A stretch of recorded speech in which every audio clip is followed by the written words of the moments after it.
Krista zara tatuana nuna chang tura hole be seina sung hinglo te ko sel natin atak sa hi lei chunga lei chu le ya vai bu ta kan da sa ani an ma le in hi thiet ma ba in uta saklo to tuana om tu pathian ne ta in hi kan le ti kan siwa in hora te in o ko sia to nuwa son lal pa thi te ana tholam an thorin le te chuan choi sam tuang an thil ti te chuan an zui don sia khala de le ti an diu pram le to lo banga ni nei me lo banga lum reng poi ne te chuan he lo bang beram no lal thu pha la om chuan reng tu an anga nun na ti khura te suayang in pa thian in an mi te ka mi ti zong amen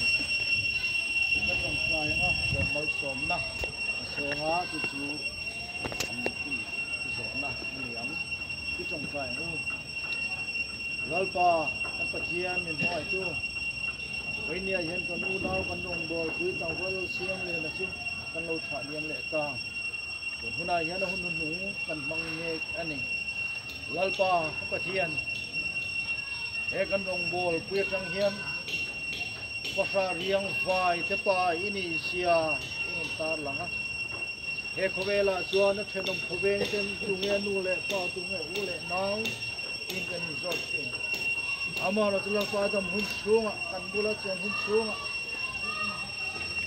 ko khan ho te đang xem khâu veng sẽ ăn nuôi lệ pa ăn nị chia này nó ta là ha mang ngày tu bát chia này nị chia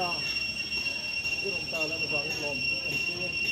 ama nữa nó tăng hiện lal pa cái kia mang ngày tu nị chia kalau dia lah bawa ini kalau lom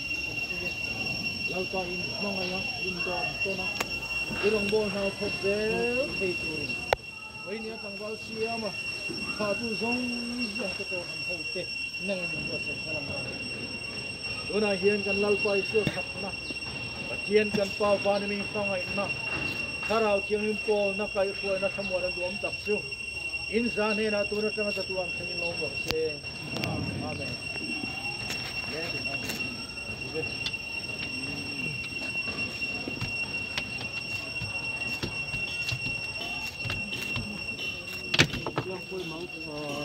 siêu mà mong trời lên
nong ba siam à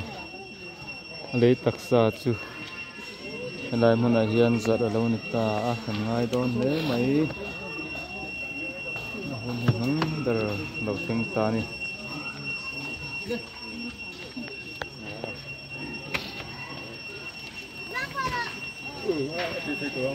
lên chia sẻ, terus lah. Kalau mau buat